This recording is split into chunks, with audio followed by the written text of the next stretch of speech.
Chapitre 25. La présence des extraterrestres. Aujourd'hui, je vais donc parler des extraterrestres.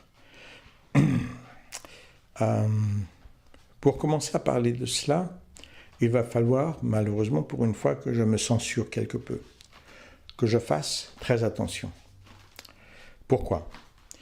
Lorsque dans le passé j'ai parlé du bon fin par exemple, ou du New Age, ou du pranisme, il y a bien des gens qui ont réagi très négativement. Les gens qui réagissent positivement, ils n'existent pas. Par contre, les gens qui réagissent négativement, ils existent. Ils protègent un business, une sécurité, d'une façon ou d'une autre. Donc, ils sont obligés de réagir et de s'engager en justice. Après, je dois prendre des avocats, j'ai des frais à payer, alors que je n'ai aucun bénéfice sur tout ce que je fais, si ce n'est d'apporter la vérité. Donc le protocole d'être dans la vérité, dans le monde d'aujourd'hui, est un protocole très difficile, très coûteux et même parfois extrêmement dangereux, voire mortel. Donc je vais parler de ce que je sais sur les extraterrestres d'une façon, on va dire, un peu cachée, un peu raisonnable. Mais en même temps, je vais vous apporter des choses que vous n'avez jamais entendues, j'en suis certain.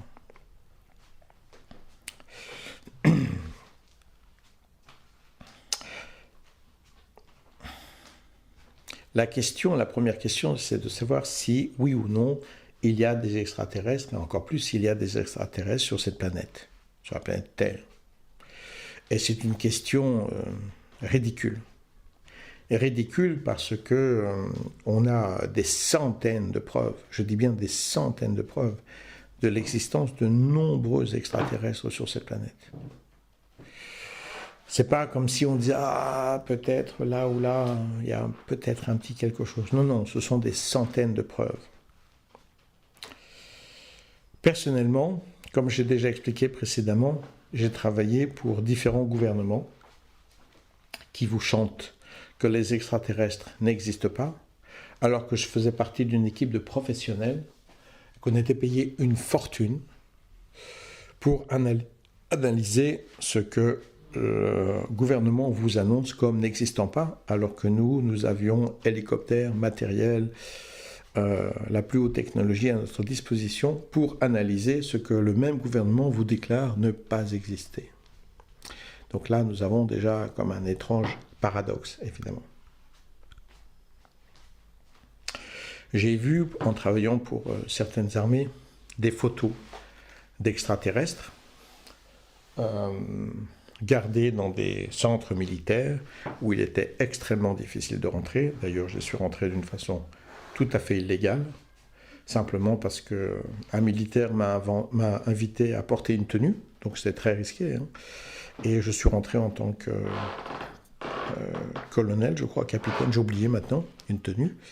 Et je suis rentré avec lui, qui faisait partie du système, donc je suis passé comme ça, mais j'avais absolument pas le droit d'être là, parce que j'ai travaillé pour l'armée, mais je n'étais pas militaire. Et là, dans cette pièce, j'ai vu des photos qui n'ont rien à voir avec les photos qu'on vous présente dans les magazines. Des photos d'extraterrestres dans des vaisseaux, des photos absolument claires, limpides, où on voit le détail des visages et de l'intérieur. Si les photos autorisées sont toujours des photos très floues, c'est exprès pour lancer toujours le débat de dire « oui, c'est là, mais en fait, c'est une grosse bêtise ».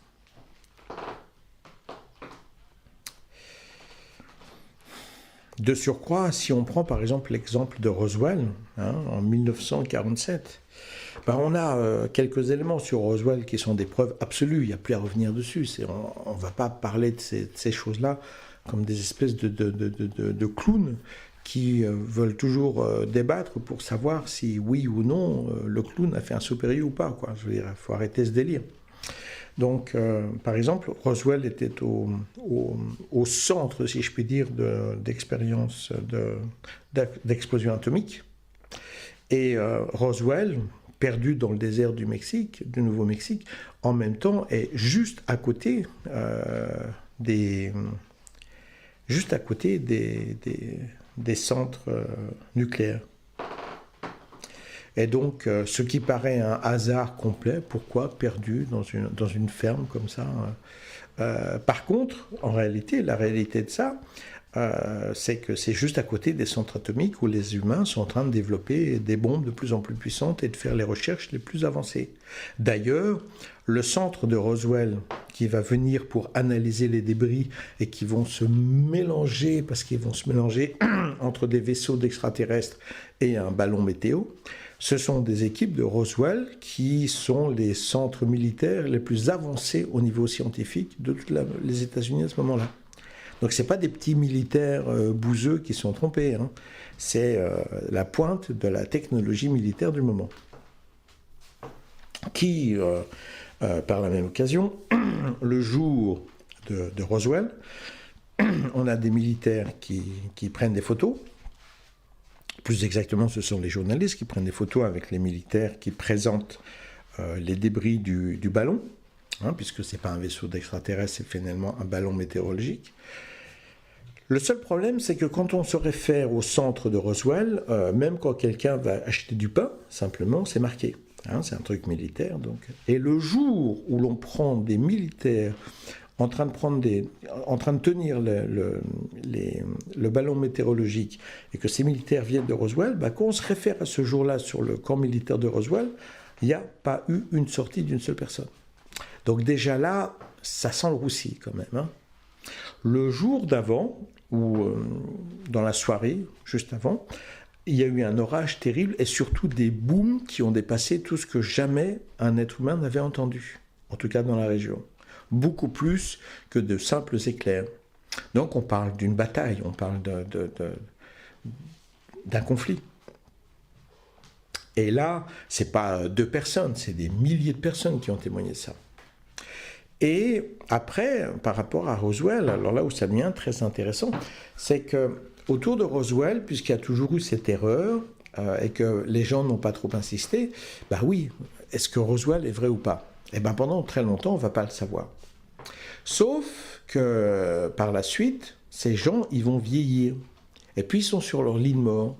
Il y a une dizaine d'entre eux sur leur lit de mort, comme ils n'ont plus rien à perdre, comme ils vont mourir, qui déclarent, voilà, j'ai gardé ça sur mon estomac trop longtemps, et ils vont déclarer la véritable histoire, c'est-à-dire qu'il y avait même un extraterrestre vivant, qu'il y en avait 2 autres qui étaient en cadavre, qui avaient des déchets.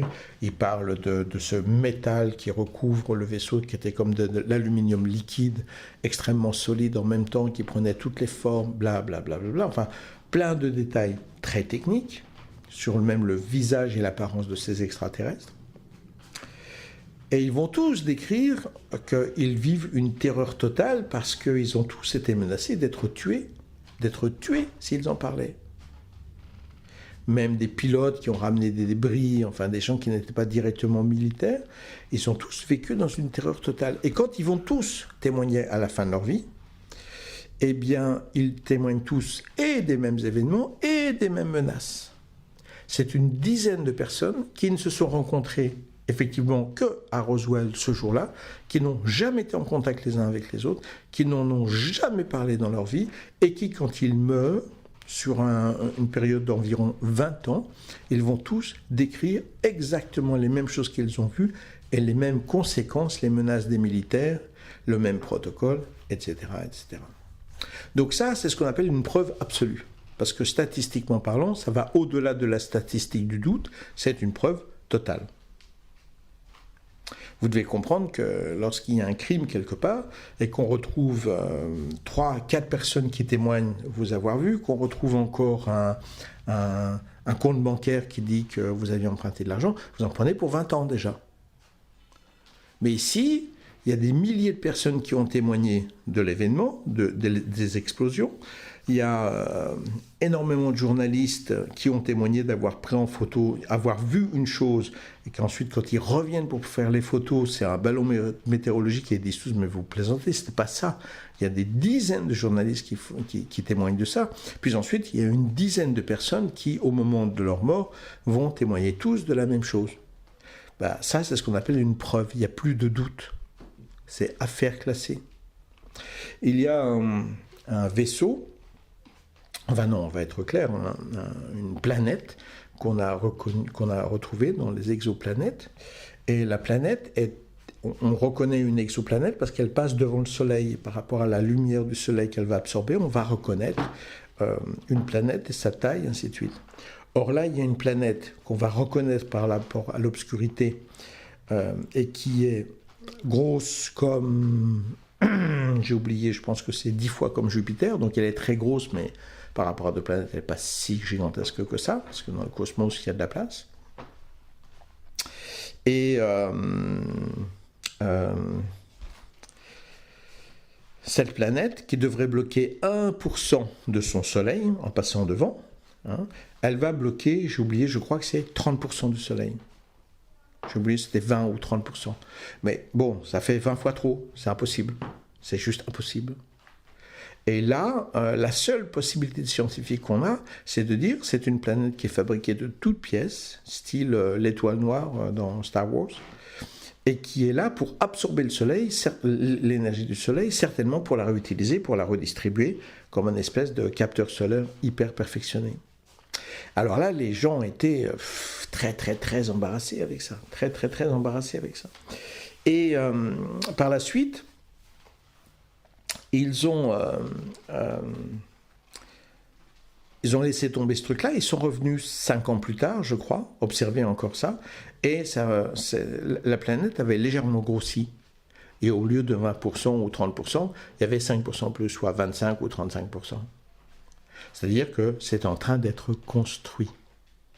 Donc là, même si c'est très éloigné, on a une preuve absolue d'une intelligence qui manufacture quelque chose qui dépasse de très loin tout ce qu'on peut imaginer. Et j'ai même entendu un journaliste aux États-Unis, puisque aux États-Unis ça a été présenté d'une façon tout à fait ouverte, qui disait alors peut-être qu'un jour on pourra lancer un commerce avec ces gens-là, quelle que soit la forme. Et la scientifique qui est là, elle dit vous savez, s'ils arrivent à construire une planète qui est 10 fois la taille de Jupiter pour capter l'énergie de leur soleil et de faire quelque chose de si gigantesque, j'ai peur qu'on n'ait rien à leur offrir d'intéressant. Je dis, oui. Et là encore, on voit encore une fois l'arrogance infinie de l'être humain. On a le vaisseau noir, qui est un vaisseau qui a été découvert et qui tourne autour de notre planète d'une façon irrégulière, qui est fait de matière pour être pratiquement imperceptible, même s'il a été perçu parfois avec des radars ou des satellites qui tournaient. Et c'est quelque chose qui est assez gros, qui tourne autour de la planète depuis longtemps et qui existe depuis 1920, un truc comme ça. Donc en 1920, on est incapable de lancer quoi que ce soit dans le ciel quand même. Hein. Et ça ne peut en aucune façon ni être un météorite ou quoi que ce soit qui tourne dans la planète, puisque c'est une volonté propre, et ça tourne de façon irrégulière selon les moments. Et on pourrait citer des exemples comme ça, mais à tire-larigot, parce qu'il y en a de tous les côtés. Il y a la guerre de Los Angeles, je pense, où je crois que c'était pendant la guerre de 1944, il y a un vaisseau, une lumière qui est apparue, et les Américains ont paniqué en pensant que c'était Hitler qui attaquait, donc ils ont balancé des tonnes de bombes sur l'objet lui-même, qui a tout pris sans bouger, et qui a fini par repartir. Alors il y a des gens, ah oui, mais c'était une illusion, ah bah oui, mais c'était un ballon météorologique, ballon météorologique qui se prend des tonnes de bombes sans tomber, c'est la nouvelle génération des ballons météorologiques, hein. Franchement. Et on a une telle suite d'événements comme ça, de partout. Je veux dire, c'est un petit peu comme si, lorsque j'ai parlé des NDE, Near Death Experience, quand on sait qu'il y a 280 millions de personnes dans le monde qui ont vécu ça. Et vous avez encore des clowns et des charlots, des masturbateurs intellectuels qui veulent vous dire que, oui, bah, peut-être que les NDE, c'est une illusion, ça n'existe pas. Alors j'ai un monsieur que j'ai rencontré il n'y a pas longtemps, lui il m'a présenté un truc béton. Il faut le dire quand même, parce que quand on entend des choses comme ça, on est cloué, on est franchement cloué. Et donc il m'a expliqué qui est un auteur, il y a un certain temps, qui a raconté l'histoire d'une pendaison. Donc c'est un monsieur qui se fait pendre aux États-Unis, et finalement, quand il se fait pendre, la corde se rompt, il tombe dans une rivière, il finit par nager, on lui tire dessus, parce qu'évidemment, il n'a pas le droit de s'enfuir, et il ne se prend pas de balles, donc il réussit à se cacher dans la forêt, il fait plein de manœuvres pour réussir à rejoindre sa maison, et c'est une aventure plus ou moins longue, et puis à la fin, il arrive auprès de sa femme, il veut embrasser sa femme, et à ce moment-là, il est aspiré, parce qu'il meurt. Alors quand le type me dit l'histoire, je dis attends, je comprends pas bien. Il dit en fait, la corde ne s'est jamais rompue. C'est toute l'histoire qu'il a inventée entre la pendaison et le moment où il est mort. Donc tu vois, ça c'est une preuve. Les NDE n'existent pas. Et quand on en arrive à ça c'est vraiment de la masturbation intellectuelle. Je dis alors moi j'ai la preuve aussi que les pieuvres sont géantes parce que j'ai vu ça dans 20 milieux sous les mers. Ça attaque même les sous-marins, c'est bien connu. Quand on en arrive à prendre un roman qui se prétend même pas être un fait historique, je veux dire, c'est un mec qui invente une histoire, et pourquoi pas, c'est une histoire originale, c'est une façon de présenter les choses. Et de présenter ça comme une preuve pour contrer 280 millions de témoignages de gens qui ont vécu des NDE, bon là, il faut arrêter la sucette quand même, enfin, il faut faire quelque chose, c'est hallucinant. Au niveau des extraterrestres, c'est la même chose.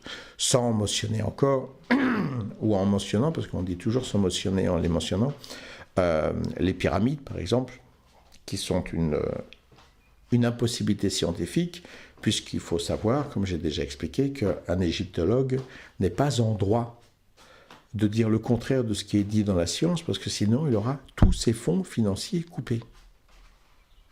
Il faut que vous compreniez que tout ce que vous appelez science avec une liberté totale, c'est absolument pas de la science. Dans le sens où, oui, on va inventer des choses, mais c'est avec un protocole de contrôle de pouvoir complet, de manipulation financière.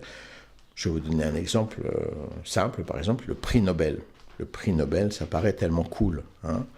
Eh bien, il faut savoir qu'il n'y a pas de prix Nobel de mathématiques. Il y a des prix Nobel de tout, sauf de mathématiques. Pourquoi ? Parce que M. Nobel, qui a inventé ce système et qui a financé ce système, il s'est retrouvé cocufié par un prof de maths. Et voilà, donc après, il a créé les prix Nobel pour tout le monde, sauf pour les mathématiques. Et ça ne veut pas dire que les mathématiciens sont plus bêtes, ça veut dire simplement que M. Nobel, il avait une dent contre les mathématiciens pour une histoire tout à fait privée. Donc vous pouvez être le génie que vous pouvez être en mathématiques, vous n'aurez jamais de prix Nobel. C'est la même chose pour les pyramides. Quoi que ce soit que vous ayez pu découvrir, si vous dites une seule parole qui va contre l'autorité d'égyptologie, vous n'êtes plus égyptologue. Faut vous renseigner pour ouvrir un centre commercial ou une pizzeria. C'est terminé pour vous. Donc, par exemple, pour les pilotes, vous devez savoir autre chose. Un pilote a parfaitement le droit de témoigner qu'il a vu un ovni, objet volant non identifié. Mais il y a une chose que vous ne savez pas, c'est qu'un pilote doit avoir une très bonne vue. Donc s'il déclare qu'il a vu un objet volant qu'il n'a pas pu identifier, il met très sérieusement en danger son diplôme de pilotage, puisqu'il reconnaît lui-même qu'il n'a pas pu identifier quelque chose. Donc il a une mauvaise vue, donc il peut perdre très sérieusement son droit de voler, de travailler. Ça ne stimule pas à faire des témoignages. Donc vous avez comme ça une liste de choses extrêmement longue de partout qui sous-entendent que vous avez le droit d'exprimer, de parler, mais c'est absolument faux. Encore une fois, il y a très peu de temps, j'ai vu un reportage sur une NDE et une fille qui faisait un témoignage vraiment très très très beau, très touchant, avec une journaliste assez honnête qui posait des questions honnêtes. Et à un moment, elle a dit, et alors, et vos amis, comment ils ont réagi, vos amis? C'est une jeune fille de 25 ans à peu près. Elle dit, ah ben j'ai plus d'amis, c'est terminé. Depuis que j'ai eu ma NDE et que j'en ai parlé, j'ai plus d'amis. Tous mes amis me disent, t'es barge, tu racontes n'importe quoi, tu inventes, t'es délirante, va voir un docteur. Donc j'ai plus d'amis.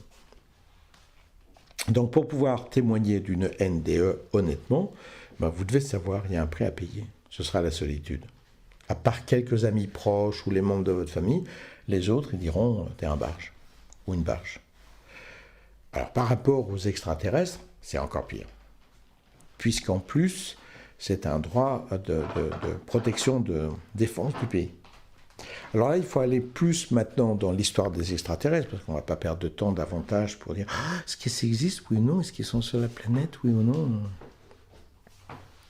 Il y a même des leaders de gouvernements de différents pays qui ont reconnu avoir dealé avec différentes races directement sur notre planète.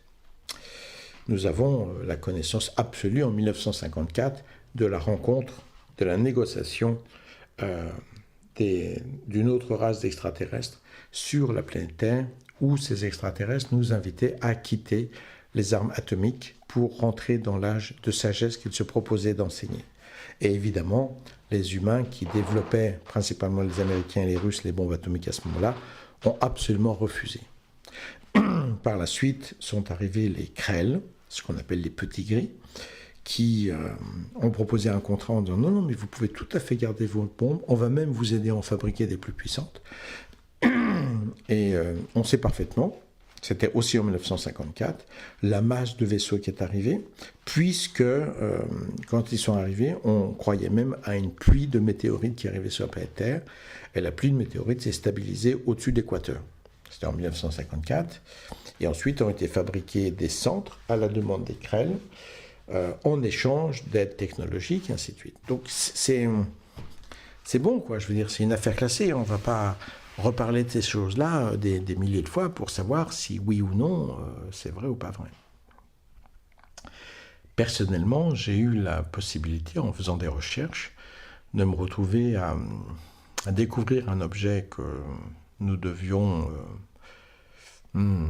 éliminer, on va dire, que nous avons refusé d'éliminer, toute une équipe, et qui nous a donné accès à de très très grandes connaissances sur la position des extraterrestres, sur la position des crop circles, les cercles de céréales, on dit en français, et on a pu faire face à une connaissance infinie sur plein de choses. Et on a découvert une chose, à travers cette découverte qu'on a faite, que nous avons toujours cachée quelque part, c'est que il y a deux types, on va dire, d'extraterrestres. Il y a des extraterrestres qui sont avancés, très avancés, mais pas si avancés que cela. C'est-à-dire que lorsqu'ils ont eu des accidents, comme ça a été le cas par exemple à Roswell en 1947, mais ça n'a pas été le seul, il y en a eu d'autres, ces vaisseaux ont pu être utilisés pour faire de la rétro-engineering, c'est-à-dire de l'ingénierie inversée, je ne sais pas comment dire en français, qui permet de prendre quelque chose et de le démonter jusqu'à comprendre entièrement comment ça a été monté, comment ça marche, comment ça fonctionne. Retro-engineering. Et les humains ont pu fabriquer des choses. Moi-même, pour essayer de m'acheter dans cette mission très particulière où on devait découvrir un objet extraterrestre qu'on devait détruire et qu'on a refusé de détruire, j'ai même été invité à un voyage sur Mars où j'ai pu découvrir de très grosses installations humaines qui existent sur Mars. Des villes presque souterraines qui existent et n'existent pas que ça sur Mars. Et j'ai fait l'aller-retour dans la même journée. Il y a des choses qui existent qui dépassent de très loin la situation présentée aujourd'hui. Quand vous regardez par exemple dans la situation présente l'Amérique qui menace de plus en plus la Russie, on peut se poser la question, on peut se dire bon, peut-être que l'Amérique et Trump, ils sont si stupides qu'ils vont se lancer dans une guerre qui est fort probable dans les prochaines semaines, dans les prochains mois, dans la prochaine année, et qui risque d'amener à l'apocalypse totale de notre planète. En même temps, même s'ils sont fascistes, même s'ils sont américains et stupides, est-ce qu'ils vont aller sur le point de lancer une bataille en sachant que les Russes sont tout aussi puissants qu'eux? À moins qu'ils aient des jokers spéciaux, comme par exemple des armes extraterrestres que les Américains ont développées, grâce à la retroengineering. Malheureusement, les Russes ont fait la même chose. Donc maintenant, personne ne sait précisément quel est le niveau de chaque groupe. Mais si chaque groupe est sur le point d'entrer en guerre, c'est bien parce que chaque groupe est absolument persuadé qu'avec ce qu'ils ont, ils peuvent surprendre leur ennemi. À mon avis, ce qu'ils vont surtout surprendre, c'est l'évolution de l'humanité qui risque de s'éteindre. Donc il y a des extraterrestres qui ont eu des accidents, il y a des extraterrestres qui ont négocié avec les humains, mais ça reste des extraterrestres qui ont un niveau de technologie que les humains, après 10 ou 20 ans ou 30 ans de retroengineering, commencent à comprendre et à utiliser pour améliorer notre propre production. Donc c'est de la technologie très très avancée, certes, mais pas si avancée que ça. Ah oui, j'ai vu aussi, il y a un petit moment, Independence Day. Donc le premier est très ancien, mais ils ont fait un nouveau. Et dans le nouveau, on revoit un peu la même image, même si c'est un simple film de science-fiction, où les humains ont développé plein de trucs grâce à la technologie qu'ils ont récupérée dans leur première guerre de Independence Day, qui ne pouvait être évidemment que le 4 juillet, qui est le jour de l'indépendance des Américains. Donc là, on parle d'une catégorie d'extraterrestres qui sont très avancés, mais pas si avancés que cela par rapport à notre avancée. Donc, est-ce que c'est 50 ans d'avance, 300 ans, 200 ans d'avance? Je ne suis pas dans le secret de ces détails-là.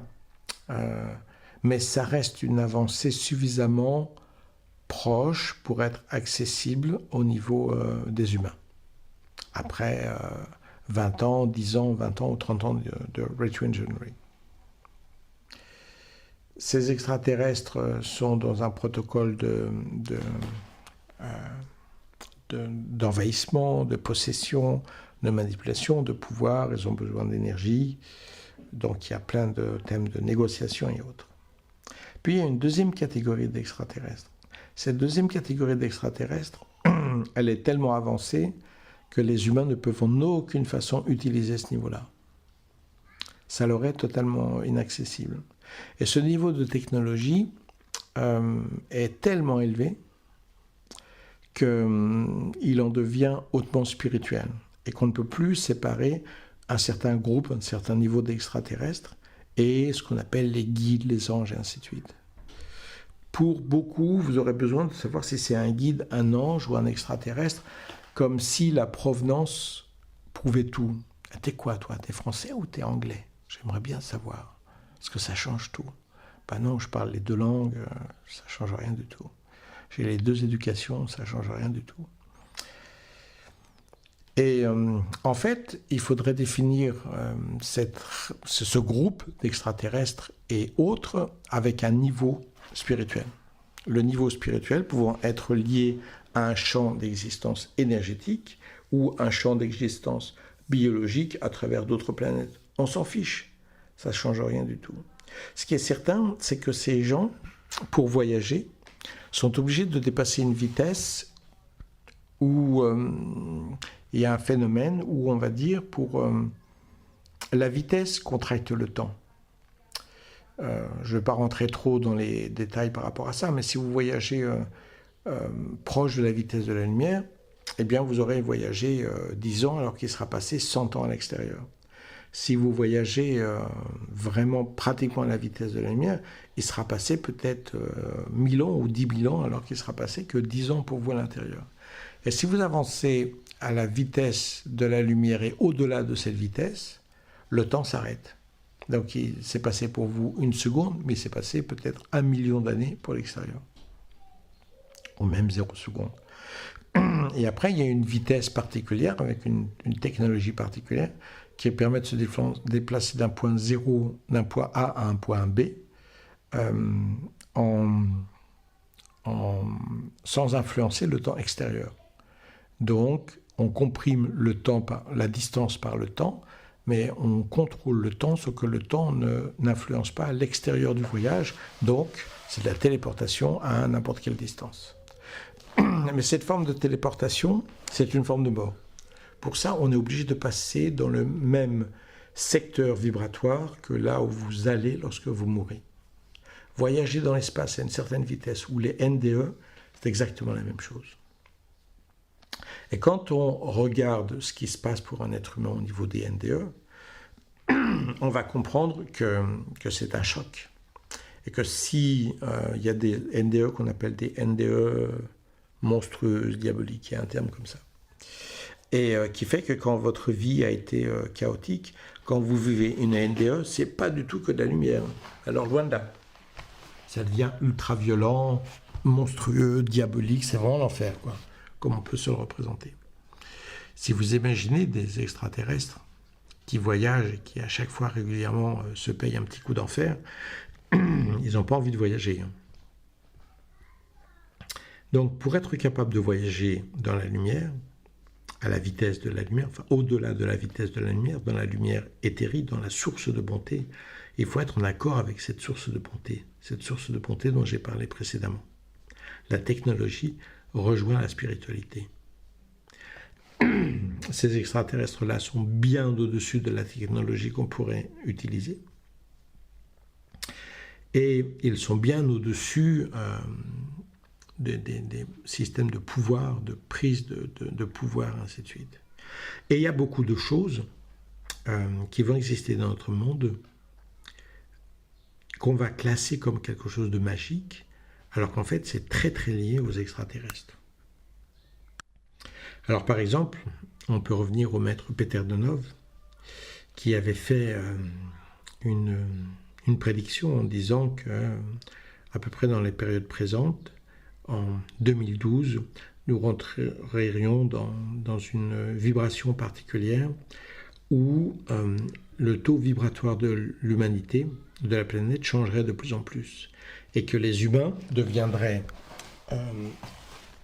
soit ils mourraient, soit ils s'illumineraient.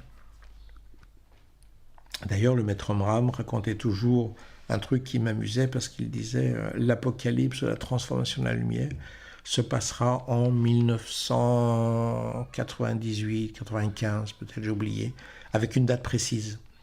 Et moi, j'ai connu bien des gens au bon fin qui attendaient cette date. C'est le jour où ça allait arriver. Puis le jour où ça devait arriver, il n'y a rien qui soit arrivé.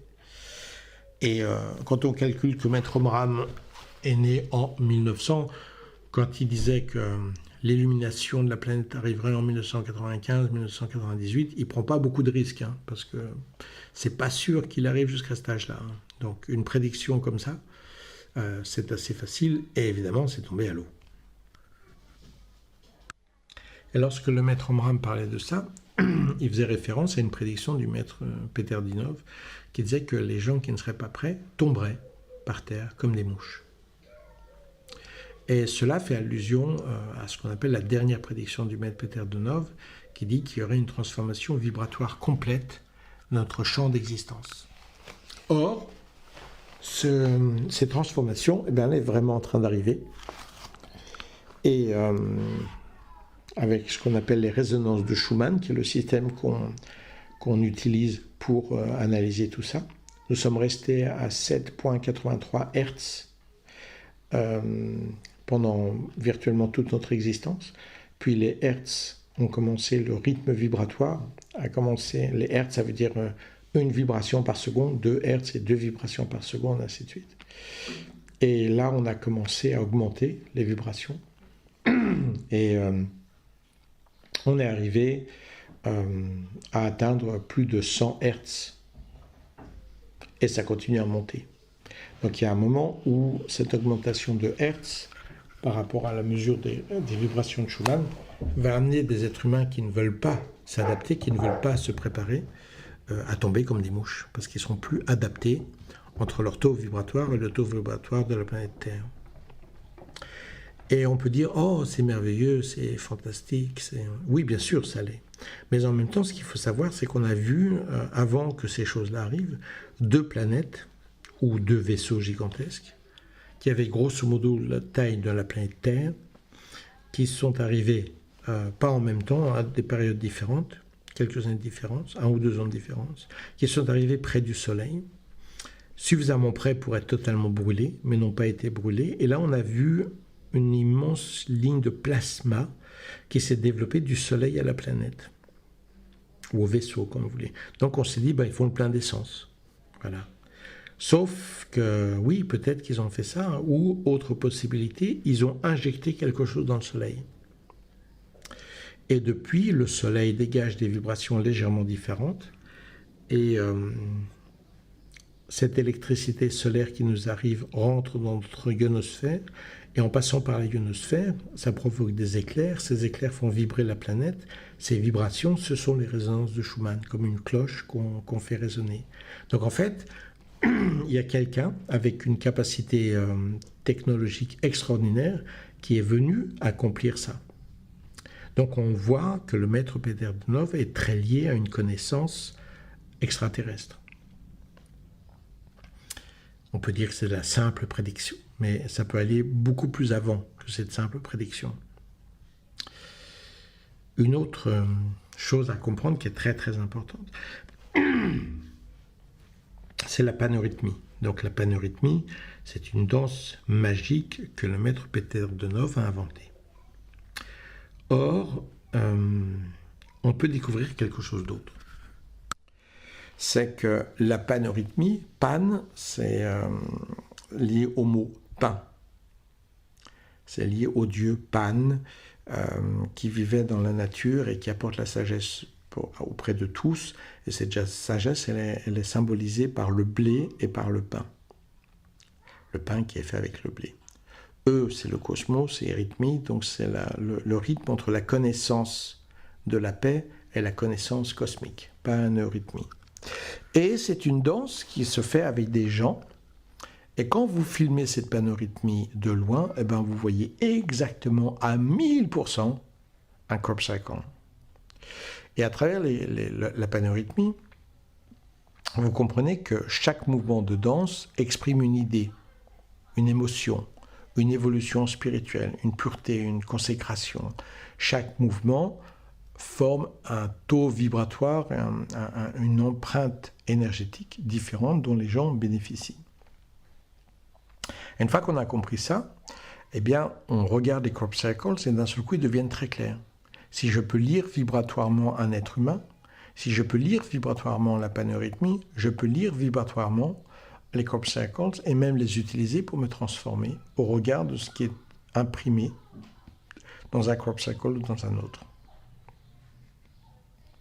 Donc, la paneurythmie et les crop cycles sont faits sur la même connaissance. Et les crop cycles sont faits, dans la plupart du temps, dans des champs de blé. C'est quand même très fort. Quand on met tout ensemble, c'est quand même très embarrassant, très troublant.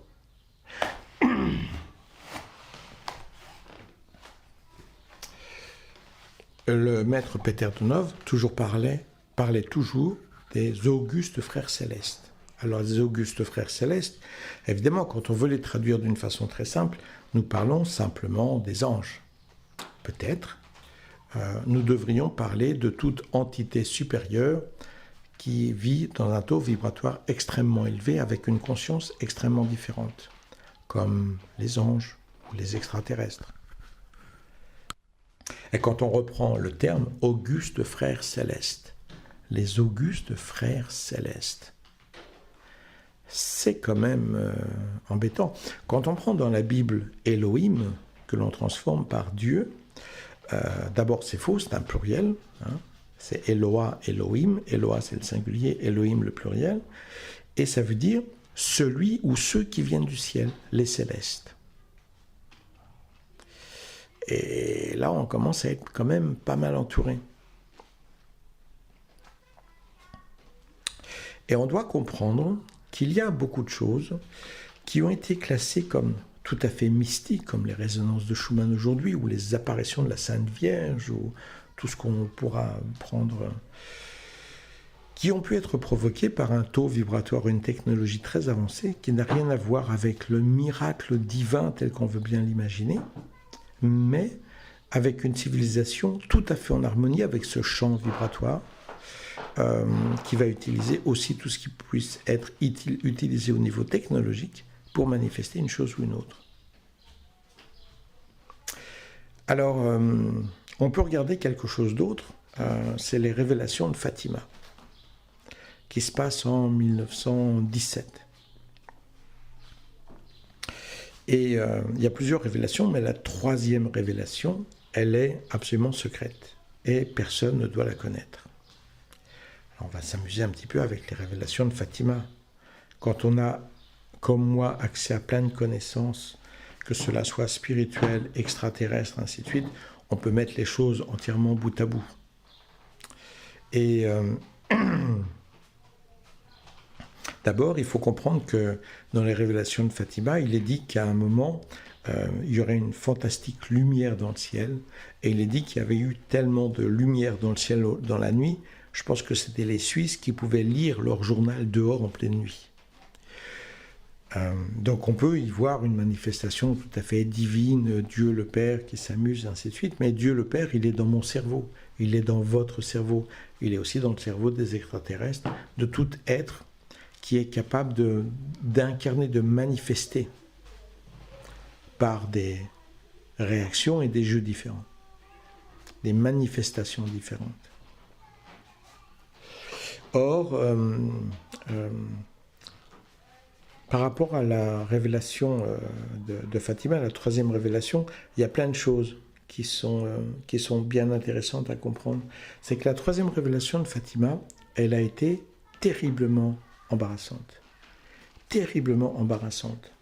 D'ailleurs, elle ne devait être révélée qu'en 1960. Or, quand en 1960 elle doit être révélée, elle ne le sera pas. Elle restera cachée.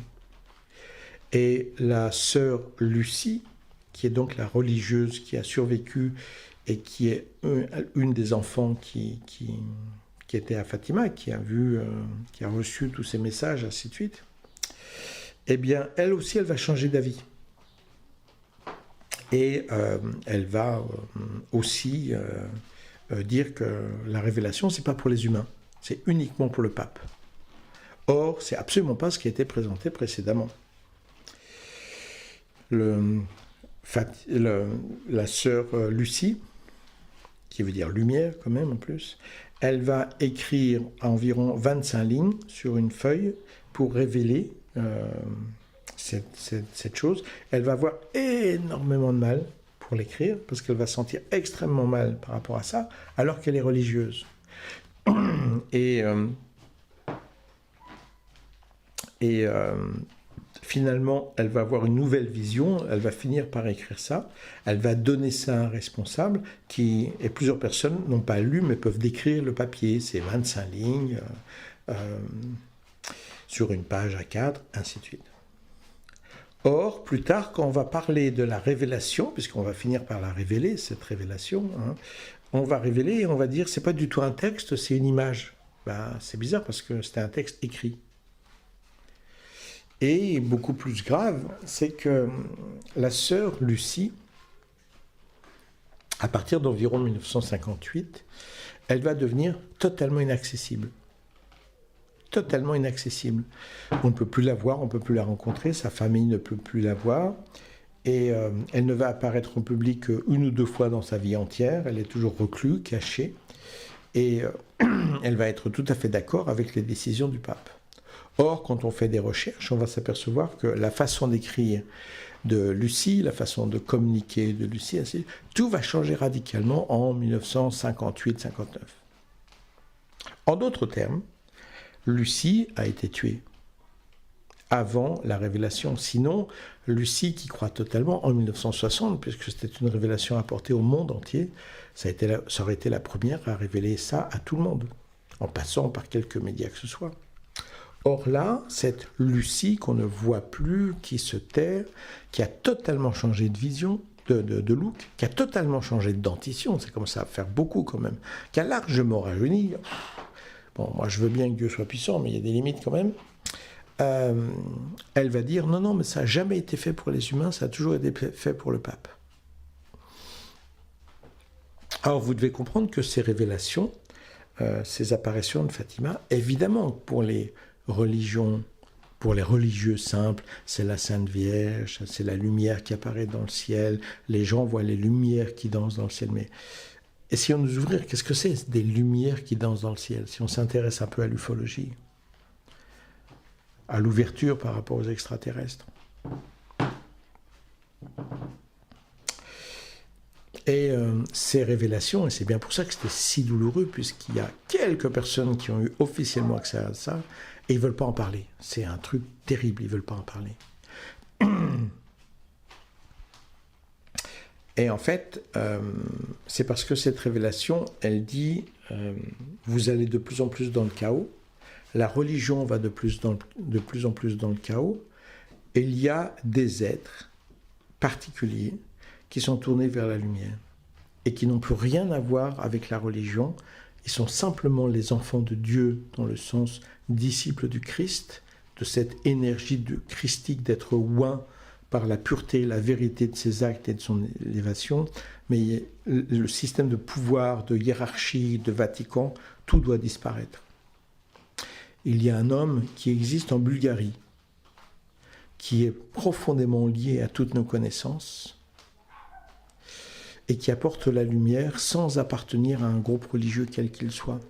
Il est l'exemple même des guerriers de lumière qui viennent sur Terre pour établir cette paix. Et celui-ci particulier reviendra en 1960. Et vous devez l'aider à devenir puissant sur la Terre pour que la justice s'installe. Mais évidemment, le Vatican va totalement cacher cette chose-là, parce que vous comprenez que c'est quelque chose qui va complètement contre eux. Ils auraient pu devenir la nouvelle religion. La nouvelle religion qui est une religion, sans église, mais ça a été totalement refusé. Parce qu'ils protègent leur beefsteak, surtout qu'ils ne sont pas végétariens, donc ils protègent tout. Et nous ne voulons pas de vérité, nous ne voulons pas d'engagement. Or, il est intéressant de savoir que je suis né en 1960. Et qu'en 1917, le maître Peter Donov est complètement dans les actions d'avoir une large école, d'être très connu, d'avoir une fantastique renommée, sans appartenir à une église, quelle qu'elle soit. Refus total d'appartenir dans une église, crime absolu. Je suis avec Jésus-Christ, mais je ne suis pas avec l'église. Quelle horreur! Alors je ne dis pas que je suis le seul.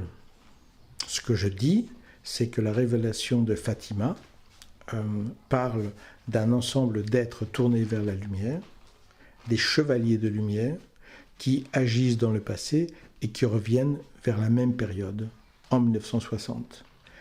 Et c'est pourquoi la révélation ne devait pas être apportée avant 1960, où il était invité dans cette révélation de protéger les gens qui viennent pour apporter les véritables valeurs divines de justice, de vérité, d'amour, de bonté sur la planète Terre. Et dans cette catégorie-là, en étant le maître Peter Donov, eh bien, je corresponds parfaitement à cette connaissance, à la panorhythmie, aux crop circles, à cette manifestation de pureté et de vérité, à ces, on va dire, miracles qui ont accompagné ma vie. Et en plus, lorsque j'ai découvert que le maître Omram était très décevant dans mon évolution, je me suis consacré pendant assez longtemps sur les crop circles, sur les extraterrestres, et je me suis retrouvé, par rejet de ce que je vivais avec le maître Omram, à découvrir énormément de choses sur les extraterrestres. Beaucoup plus que ce que je ne peux présenter maintenant. Dans mes zones d'ignorance, j'en ai pas beaucoup, mais dans mes zones d'ignorance, c'est plus les extraterrestres plus limités qui dealent avec les gouvernements. Là, je ne connais pas tous les détails. Je connais plus de choses que les autres, mais je ne connais pas tous les détails. puisque à partir du moment où c'est des civilisations plus basses et plus simples, je suis obligé de passer un peu comme tous les autres sur les enquêtes scientifiques, sur les statistiques, tandis que les extraterrestres plus élevés, ils font partie de mon monde, comme les guides, comme les anges. Donc je peux avoir accès à énormément de choses, sans parler de cette langue dont j'ai déjà parlé, le Fao, qui est une langue magique qui nous oblige, qui nous invite à penser dans la pensée du nouvel âge, pas le New Age, le nouvel âge solaire, le nouvel âge d'évolution de l'humanité. Aujourd'hui, nous arrivons à un moment dans notre humanité où, par des manipulations politiques extraterrestres et humaines, où tout ça marche bon train, nous arrivons fort probablement à la fin de notre humanité. Moi, je pense que cette année, en 2018, la fin de l'année, ça va être très très chaud. Il se peut qu'il y ait des manifestations déjà extrêmement violentes, et si ce n'est pas en 2018, après je n'ai pas les détails des pics, mais à mon avis, ça va devenir très très très très dangereux dans les prochaines années. Je ne suis pas en train de parler de 10 ans, 20 ans, 30 ans. Parce qu'on a tout fait, on a tout fait pour que ça arrive. Dans le monde, nous avons aujourd'hui plus de 10 000 crop circles. Les crop circles sont les manifestations d'abord, les gens qui disent « Ah, on n'a pas la preuve si c'est un vrai ou un faux crop circle », c'est déjà une escroquerie. Il faut savoir qu'on peut copier un crop circle en le faisant à la main. Mais on peut le copier si on le prend en photo de loin. Si c'est vrai que moi j'ai vu des photos de crop circles, je serais incapable, des photos d'avion, vous voyez, je serais incapable de vous dire si c'est un vrai ou un faux. Par contre, quand vous rentrez dans un crop circle, vous n'avez aucune analyse à faire. En moins de 1 seconde, vous savez si c'est un vrai ou un faux crop circle. Et il y a des gens qui ont travaillé avec moi et qui ont vu une 50aine de crop circles. Et je me souviens une fois où j'étais avec une amie, elle marchait 5 mètres devant moi. J'étais en train de discuter avec d'autres personnes, on se dirigeait vers un crop circle qu'on nous avait indiqué en Allemagne. Et le temps que j'arrive au crop circle, j'ai pas eu le temps d'arriver. En fait, mon amie, elle était déjà rentrée et ressortie. Elle me disait, mais qu'est-ce que c'est que cette merde? Parce qu'elle avait déjà vu une 50aine de crop circles. Donc, le temps que je marche environ, disons, 4 mètres pour la rejoindre, elle est déjà dehors 1 mètre, on se rejoint 1 mètre avant de rentrer pour moi dans le crop circle. Ça n'a pas pris longtemps pour dire, mais qu'est-ce que c'est que cette merde? Donc les gens qui vous disent, ah oui, mais ça peut être fait à la main, ça peut... Oui, absolument, c'est vrai.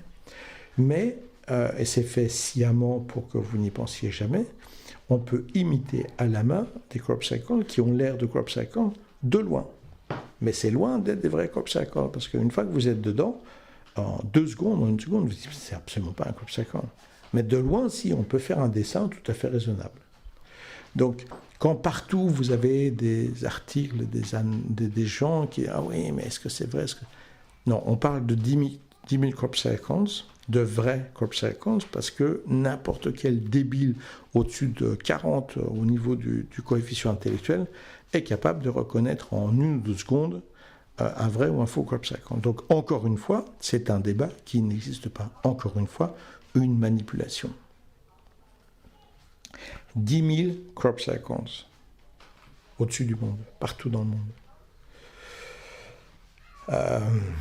Les mathématiques de certains experts les plus avancés en maths, qui n'auront jamais le prix Nobel, comme je l'ai expliqué précédemment, ont amélioré leurs maths grâce à des choses qu'ils ont découvertes à l'intérieur des crop circles. Donc, on a des éléments qui sont absolument impossible. Parce que les mecs qui font des crop circles, en plus, ce sont des génies en maths de la génération au-dessus des plus grands experts de mathématiques de notre monde. Il y a des éléments scientifiques qui ont été donnés.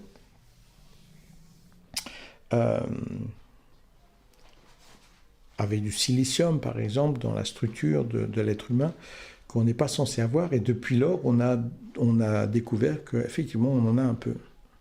Donc ça veut dire qu'il y a des crop circles qui ont donné des informations techniques avant que notre science la plus moderne ne puisse découvrir quoi que ce soit. Il y a aussi ce crop circle, vous savez, avec un disque d'ordinateur qui était dessiné et qui donnait un message. Beaucoup de promesses, mais des faux espoirs, beaucoup de souffrances, etc., etc. Et alors, il y a des gens qui disent, alors c'est complètement stupide parce que pourquoi est-ce que des extraterrestres, s'ils sont vraiment au courant de ce qu'on fait, ils vont envoyer un message en code binaire alors qu'on n'utilise plus ce code de cette façon-là depuis déjà 15 ans. Et là encore, c'est une malhonnêteté totale, puisque le message qui a été envoyé pour poser des questions était en code binaire. C'est un message qui était envoyé par... j'ai oublié son nom, c'est pas grave, ça me reviendra. Et ça a été envoyé en code binaire. Donc la réponse, c'est vraiment la réponse à ce message qui est répondue en code binaire. Et au lieu de se dire, et en plus, c'est quand même extraordinaire, la réponse est en code binaire, on va dire, ah ben, comme c'est en code binaire, on a bien la preuve que c'est une stupidité. C'est une cumulation de stupidité, d'arrogance, de manipulation perpétuelle qui vont si loin, qu'à un moment, il faut se calmer, simplement. Moi, j'étais en contact avec l'équipe de télévision de TF1 qui a présenté la dissection des corps de Roswell. Et or, donc, il y avait toute l'équipe qui a fait ce truc-là. Et au niveau de la télévision, ça a été un succès total. C'est-à-dire que l'audimat, je crois, a explosé. Plus qu'un match de foot, Donc, que ça soit vrai ou pas, la télévision, elle s'en fiche. Hein. Ce qui importe, c'est l'audimat, c'est les pubs, et ainsi de suite. C'est l'argent qui a été investi pour pouvoir faire ça, et l'argent qu'on va tirer grâce aux publicités. Or, sur ce point de vue-là, c'est un succès total. Pourtant, l'entière équipe va être jetée à la rue le lendemain matin, on n'entendra plus jamais parler d'eux. Et au niveau télévision, moi, il va falloir m'expliquer pourquoi. Parce que si la télévision met à la porte à chaque fois qu'il publie quelque chose de faux, il n'y a plus personne à la télévision. De surcroît, on n'a jamais pu prouver que ce film était une escroquerie. On a pu prouver que le type qui avait fait ce film, a fait beaucoup d'argent. Bah oui. Mais le fait qu'il soit fait beaucoup d'argent avec ça ne prouve pas que c'est une escroquerie. Ça prouve simplement que le mec voulait se faire de l'argent avec quelque chose qu'il avait. Un film qui est fait en 1948, je crois. On a pu dater le film d'une façon scientifique.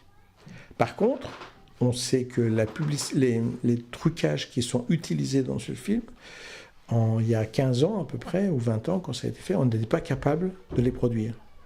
Par contre, c'est produit sur un film de 1948. Explication, s'il vous plaît. Et des suites comme ça, par rapport aux extraterrestres, mais c'est une colonie, c'est une montagne de preuves. Donc c'est bien pour ça que je dis, ce qui m'importe, c'est pas de dire « Oh, hier on a vu une lumière là, oh, hier on a vu une lumière là ». Non, ce qui m'importe, c'est moi d'évoluer suffisamment, tout comme vous, pour être capable d'être des interlocuteurs intéressants pour ces forces qui s'intéressent à nous, puisqu'ils envoient crop circles, ils sont là, ils se manifestent, ils nous guident, ils nous ont invités à déposer toutes les bombes en 1954. C'est un fait historique, c'est un fait scientifique. On va arrêter de nager dans la choucroute en parlant d'autres choses. Oh, peut-être pas, c'est peut-être une fausse information. Mais arrêtez, il faut aller directement au point et arrêter de vivre dans les tabous, dans la peur et dans la manipulation. Aller dans la vérité. Comment se fait-il que la panorhythmie du maître Peter Donov soit l'explication parfaite des crop circles qui sont faits dans le blé, panorhythmie, le rythme du cosmos et du blé, en gros. Le rythme du pain, de la sagesse du pain et du cosmos. C'est exactement la description des crop cycles. Si vous ne me croyez pas, allez voir des films qui ont été faits sur la paneurythmie dansée en Bulgarie dans les dernières années. Il y a des films faits par avion et autres, et vous voyez un crop cycle. C'est clair, c'est absolument la même chose. Du maître Pedenov qui parlait toujours des augustes frères célestes, avec l'accélération du rythme vibratoire de la planète qui a été fait non pas d'une façon magique, mais par des extraterrestres, des vaisseaux gigantesques qui sont venus et qui ont injecté quelque chose que nous ne pouvons pas comprendre à l'intérieur du Soleil. Donc on les a vus agir.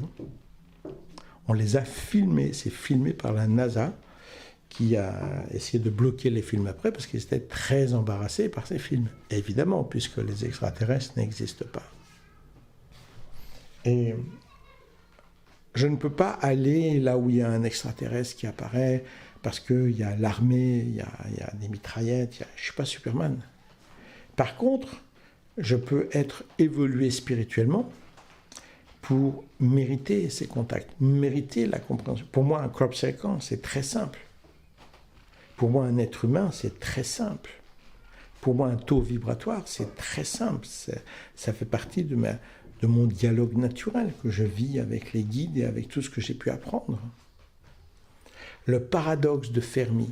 Qu'est-ce que c'est que le paradoxe de Fermi ? Le paradoxe de Fermi va dire que puisque nous devrions être des milliards et des milliards et des milliards et des milliards de civilisations, et encore bien plus, et qu'en même temps nous n'avons jamais eu aucun contact, comment se fait-il qu'ils soient si nombreux et en même temps, il n'y a personne qui nous contacte ? D'abord, il y a beaucoup d'entités qui nous ont contactés, mais c'est complètement caché, premièrement. Donc déjà, personne, et il n'est pas adapté à la réalité statistique des faits. Et puis, deuxièmement, il y a beaucoup d'extraterrestres. Mais je veux dire, si vous regardez des gens qui se battent à coups de pierre, qui s'égorgent et qui arrachent la peau de leurs ennemis pour s'en faire un manteau, est-ce que vous avez franchement envie d'aller passer le week-end avec eux ? Donc le paradoxe de Fermi est un paradoxe totalement arrogant, puisque ça ne prend pas en considération, 1, les manipulations des gouvernements, et 2, notre niveau lamentable d'humanité, qui fait qu'il y a beaucoup d'extraterrestres. On peut essayer de leur balancer une petite bouteille à la mer sous forme de crop cycle pour les faire évoluer, mais franchement, les rencontrer, on a quelque chose de plus intéressant à faire pendant le week-end quand même. Et s'ils font des efforts, et s'ils se transforment, et s'ils ont envie de savoir, alors on pourra commencer à dialoguer avec eux. Mais là, tout de suite, avec leur niveau, on va éviter quand même. Et on doit comprendre cet ensemble-là. On doit totalement comprendre cet ensemble-là. Comprendre que s'approcher des extraterrestres, c'est s'approcher des NDE, ou s'approcher de l'état d'illumination, pour devenir un partenaire de communication valable et intéressant. Moi, je dis toujours, si je rencontre un extraterrestre et qu'il me dit « t'es de la planète », je dis « ah non, moi je suis perdu, tiens, tu peux me donner un lift, m'emmener jusqu'à la prochaine planète, là, parce que cette planète, ça va pas du tout. » Et quand on prend les choses comme ça, le paradoxe de Fermi, ça devient une plaisanterie d'arrogance monstrueuse. Nous sommes tellement parfaits. Si les extraterrestres existaient, ils nous parleraient. Puisqu'ils ne nous parlent pas, c'est qu'ils n'existent pas, car nous sommes parfaits. Nous sommes des interlocuteurs de valeur. Mais arrêtez de manger de la viande, arrêtez d'égorger les animaux, arrêtez de massacrer les musulmans, arrêtez de lancer des guerres de partout, arrêtez d'être obsédés par l'argent, de voler, de manipuler, de trahir, de produire des produits qui donnent le cancer, qui polluent tout, de pourrir la vie des gens. Vous rigolez, le paradoxe de Fermi, mais je vais faire un très mauvais jeu de mots, mais ferme ta gueule, Fermi. Franchement, c'est... Et là, à travers ces choses-là, on voit encore une fois à quel point le champ de conscience restreint emmène les gens à une fermeture, mais paradoxale, caricaturale, c'est une plaisanterie. C'est vraiment une plaisanterie totale. Pouvoir se poser des questions sur le paradoxe de Fermi, pouvoir se poser des questions sur Roswell, sur les pyramides, sur les Olmecs, sur Teotihuacan, Pamekulpu, j'ai oublié le nom, mais il y a tellement de choses de partout qu'il n'y a aucune hésitation à avoir, aucune hésitation. Et quand on ouvre son état de conscience, on découvre des choses. Par exemple, il faut savoir qu'il y a eu beaucoup de gens qui se sont vus en contact avec au moins un vaisseau assez proche. Et évidemment, ces témoignages vont totalement discréditer cette manifestation, parce que les gens ils vont voir en même temps le vaisseau qui est en train d'atterrir dans leur jardin ou qui est proche, et en même temps ils voient leur grand-mère qui est décédée dans le jardin. Donc on dit, bon d'accord, okay, lui il a pris un petit peu trop d'encens rosicrucien, hop, il a une overdose. Mais en fait, quand on comprend, c'est-à-dire que la technologie hyper sophistiquée est une technologie qui est proche des champs vibratoires de la source de bonté, de cette énergie qui permet de voyager dans toutes les distances, dans toutes les formes, dans tous les temps, et qui est proche de ce que nous sommes en tant qu'essence divine. Donc lorsqu'on est en contact avec l'émanation de certains de ces vaisseaux, ça libère en nous nos capacités spirituelles, de l'essence de ce que nous sommes, exactement comme une NDE. Et contrairement à ce qu'on pourrait croire, le fait qu'un monsieur qui voit un vaisseau et aussi sa grand-mère qui est décédée depuis 20 ans dans le jardin, c'est un très bon signe. Parce que ça nous témoigne aussi d'une manifestation particulière qui semble ne pas aller ensemble et qui va totalement ensemble. C'est parfaitement logique par rapport au champ vibratoire d'utilisation de ce que ces extraterrestres vont utiliser, qui touche notre champ de conscience en extension, dans les ondes basses de notre cerveau. Tout cela est parfaitement logique. Et comme la politique des crop circles est que ce ne sont pas les scientifiques qui possèdent tout, le pouvoir qui possède tout, pourquoi ? Parce que n'importe qui peut avoir accès à un crop circle. Vous regardez sur Internet, il y a plein de réseaux qui vous permettent de trouver des crop circles et d'aller les visiter. Et allez-y, allez les visiter dans plein de pays différents. En France, c'est interdit. Donc quand un fermier a un crop circle, on lui demande de couper le champ. Et le gouvernement lui remboursera le prix perdu de sa récolte. Donc les crop circles sont interdits en France. Non pas par les ovnis, mais par les Français, par le gouvernement. Mais dans d'autres pays, en Belgique, en Allemagne, en Italie, en Espagne, on en trouve plein. Et encore plus en Angleterre. Donc, c'est quelque chose qui est accessible à tous. Eh bien, croyez-le bien. Le champ vibratoire, le champ d'évolution, le champ d'être un guerrier de la paix et de la lumière, comme l'a annoncé la 3e prédiction de Fatima, c'est une chose qui est accessible à toute personne qui a le courage d'exister et de prendre ce qui existe maintenant pour aller encore plus avant. C'est à votre disposition. Les crop circles sont l'enseignement de ce qui est à votre disposition. C'est une nourriture cosmique. Vous pouvez aller dans un champ avec un crop circle et vous pouvez recevoir l'empreinte énergétique qui va largement transformer et toucher votre évolution. Si vous avez l'honnêteté de ne pas être New Age, de ne pas être faible et de ne pas encombrer votre esprit de stupidité New Age, mais simplement de la force véritable de l'amour, de la source de bonté. Amour, sagesse, vérité, bonté, justice, liberté. Et cette liberté vous permet de recevoir les choses telles qu'elles sont. D'ailleurs, il faut savoir que dans des cas assez faibles de NDE, des gens rencontrent aussi des êtres qui ne sont pas humains. La plupart du temps, celle-ci ne va pas arriver dans les NDE. Pourquoi ?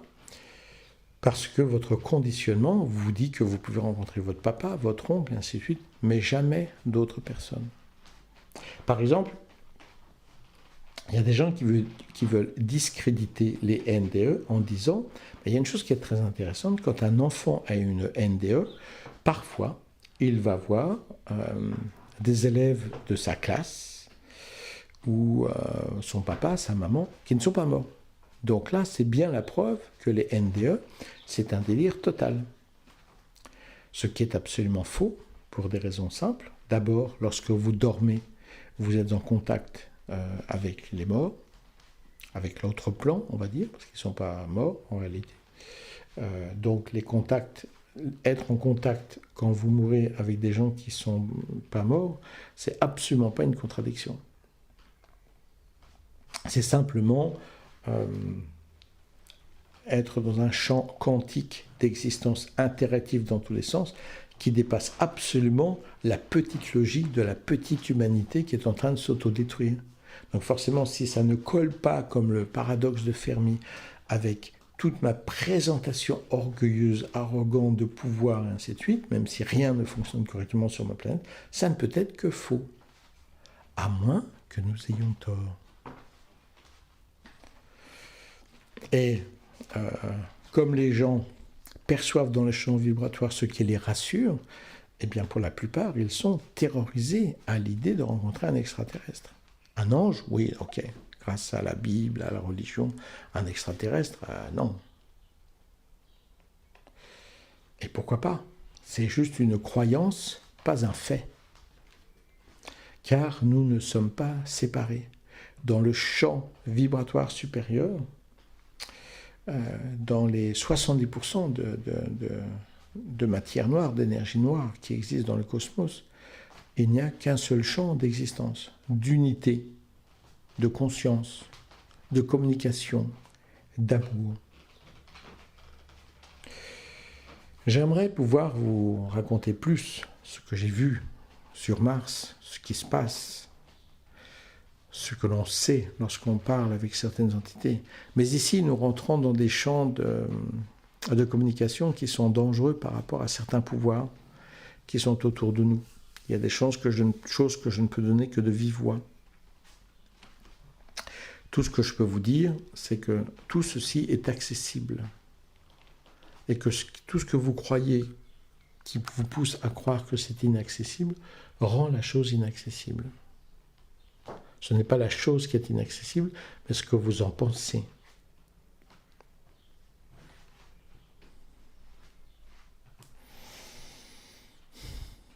Et je suis certain que vous n'avez jamais entendu un speech comme le mien, simple, efficace par rapport aux extraterrestres, où les prédictions de Fatima, le maître Peter Donov, les extraterrestres, les résonances de Schumann, tout ça c'est un seul package, c'est une seule évidence. Si nous n'avançons pas dans le champ de conscience cosmique, notre destin est de disparaître et de recommencer à zéro. Alors il est temps pour nous maintenant de franchir le pas cosmique, d'avoir notre place parmi les augustes frères célestes, en arrêtant toutes les horreurs de ce monde pour s'avancer de plus en plus vers une paix, une sérénité et une conscience. Je sais que bon nombre d'entre vous diraient « Ah, allez, c'est trop simple, c'est trop facile ». Peut-être pas. Quand vous comprenez ce qu'est le cerveau, quand vous comprenez que notre cerveau est en résonance avec le cosmos, quand vous comprenez que les miracles sont en résonance avec le cosmos et leurs habitants, qu'on appelle anges ou extraterrestres, alors toutes ces choses deviennent mais d'une limpidité, d'une simplicité, d'une efficacité évidente. Lorsque notre humanité va disparaître, car fort probablement elle va disparaître, il se peut que certains d'entre nous, nous ayons une position dans d'autres mondes. Il se peut que nous ne soyons pas prêts, aucun d'entre nous, et que notre destin est de tous disparaître. Il se peut aussi, mais je suis assez négatif là-dessus, que l'humanité soit censée faire une révolution totale et faire un bond d'évolution. Peut-être que les crop circles et tout ce qui a été fait dans le monde est en préparation de cela, mais quand je vois la médiocrité de réaction des gens, j'ai un doute. Je me souviens avoir fait des analyses dans des crop circles en Angleterre et déclaré, moi je vois là deux choses extraordinaires. J'étais dans un crop circle avec une équipe, on était 5-6 à analyser le crop circle. Il y en avait d'ailleurs 3 dans le même champ, à 100 mètres de distance. Et il y a une route qui passe un petit peu au-dessus, sur une espèce de petite colline. Donc les gens qui passent sur cette route voient tous les crop circles. Et il n'y a pas une voiture qui s'arrêtait. Avec des milliers de voitures qui passaient par heure. Pas une voiture qui s'arrête. Et plus tard, j'ai rencontré des gens dans un pub pas loin, et je leur ai dit, c'est quand même extraordinaire, ces crop circles, vous arrêtez même pas. Et la réponse de plusieurs, c'était de dire, tu crois que le crop circle, il va aller travailler pour moi? Il va résoudre mes problèmes? Ça ne m'intéresse pas. Et on est là, on regarde tout ça, on dit, on est quand même dans le caca. Dans ce monde, on est vraiment dans le caca. Donc le bond d'évolution de l'humanité avec le champ vibratoire qui change dans notre ionosphère, les gens qui sont capables de comprendre les crop circles, qui sont capables de comprendre que nous ne sommes pas seuls dans le cosmos, très loin de ça, très loin de là, et que le paradoxe de Fermi est d'une arrogance infinie, je ne pense pas qu'il y en ait beaucoup. Franchement. Personnellement, je me suis battu toute ma vie pour apporter la vérité, l'amour, la protection, la fraternité. On m'a torturé, on m'a traîné en prison, je suis devenu aveugle. La plupart des gens m'ont trahi. Ils ont peur. Ils ont peur. Comment être avec la lumière? Comment témoigner une NDE? Comment témoigner une illumination alors que tout le monde vous insultera et vous dira tu ferais mieux d'aller au nightclub, tu ferais mieux de prendre un petit peu de LSD. Ça, c'est sérieux, c'est réel au moins. Allez, prends un peu d'alcool. Allez, viens, on va aller voir un match de foot. C'est sûr. Donc, au regard de tout ça, c'est très difficile d'être avec la lumière. Il faut développer une très grande force, une très grande certitude, une très grande foi. Une très grande foi. Mais en même temps, quand on a développé cette force, cette harmonie, cette cohérence, croyez-le bien, toutes ces choses-là sont juste là à votre disposition. Si vous pouviez ouvrir les yeux, si vous pouviez voir, c'est un aveugle qui vous le dit, vous seriez sidéré du monde qui est autour de vous. J'adorerais pouvoir vous en dire plus. Malheureusement, la méthode de communication à travers Internet n'est pas sécurisée, donc là, je dois me limiter moi-même. Expérimenter l'illumination, la vérité énergétique, l'augmentation du champ vibratoire, les NDE, avec des façons saines et équilibrées, bien sûr. Et développez vos perceptions, votre attention, votre concentration, et vous verrez tout ce que vous n'avez pas vu jusqu'à présent. Étudiez le Fao. Devenez fier de votre vie. Devenez courageux dans votre vie. Devenez enthousiaste dans votre vie.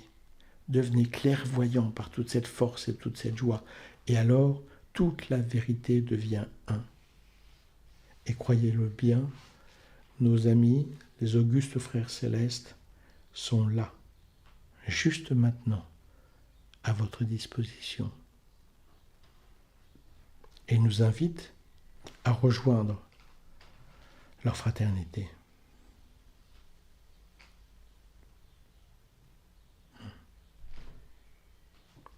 C'est le meilleur que je puisse vous expliquer actuellement à travers cette méthode de communication. Si vous en voulez plus, un jour peut-être aurons-nous l'occasion de travailler ensemble. Peut-être ne l'aurons-nous pas, car mon destin est difficile, chaotique dans ce monde d'obscur et de violence. Je suis souvent seul, je suis souvent isolé, même si j'aide certaines personnes, même si je travaille parfois avec un groupe. Le monde est très difficile, le monde est très violent. Et même si je suis un super guerrier, je suis quand même un super guerrier aveugle. La mort peut apparaître à chaque seconde. Je vous ai laissé suffisamment de chapitres, suffisamment d'explications pour que vous puissiez apprendre tant et pratiquer tant.